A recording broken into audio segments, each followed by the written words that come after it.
இப்போ நம்ம வந்து ஃபீல்டு ஒர்க் வந்திருக்கோம். ஃபீல்டு ஒர்க் வந்து பாத்தீங்கன்னா, நம்ம வந்து ரெடி பண்ண கலப்பைய ஃபீல்டுல வந்து செக் பண்ணதுக்காக வந்திருக்கோங்க. நம்ம வந்திருக்கக்கூடிய இடம் வந்து பாத்தீங்கன்னா, மயிலாடுதுறை மாவட்டத்துல சீர்காழி வட்டம் மங்கமரத்திட்ட இருக்கும். ஸோ இந்த மங்கமரத்திட்ட கொடுத்த இந்த கலப்பையை வந்து நம்ம கிர்லாஸ்கர் டி மெகா 15 உங்களுக்கு தெரியும். நிறைய பேர் வந்து இந்த வண்டியை காட்டுங்க. இது வந்து மெகா டி 15 வண்டி. ஸோ இந்த மெகா டி 15ல நம்ம இப்போ கலப்பை கொடுத்துருக்கோம். ஸோ அந்த கலப்பை எப்படி பெர்ஃபார்மன்ஸ் பண்ணிருக்கு அப்படின்ட்டு நம்ம விவசாயிகிட்டே கேட்க போறோம். என்ன எப்படின்னா இருக்கு ஓட்டுறதுக்கு எப்படின்னா இருக்கு? சூப்பரா இருக்கு. நல்லா இருக்கானே? நல்லா இருக்கு. இது எத்தனை அடி பார் வச்சிருக்கீங்க?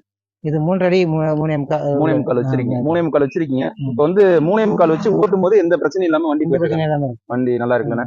இது வந்து கிர்லாஸ்கர் டி மெகா 15 வண்டி இப்போ நீங்க பாத்துட்டு இருக்கீங்க. இப்போ வந்து இங்க கொஞ்சம் பார்த்துலாம் வேண்டிய விஷயம், ரொட்டேட்டரி கம்பல்சரி ஆன் பண்ணிக்கணுங்க. இப்போ நீங்கள் இந்த வீடியோவில் பார்த்தீங்கனாலே தெரியும், அவர் பார் போட்டுட்டு போவார், முன்னாடி ஓடும் பாருங்க, ரொட்டேட்டரி ஓடிக்கிட்டே இருக்கணும். ஃபஸ்ட்டு கியரில் தான் போயிட்டுருக்காருங்க. ஸோ எந்த எடிட்டிங்கும் கிடையாது, பொறுமையாக தான் போயாகணும் பார் ஓட்டும் போது. ஒரு சில நண்பர்கள் வந்து உட்காந்து ஓட்டலாமான்னு கேட்குறீங்க.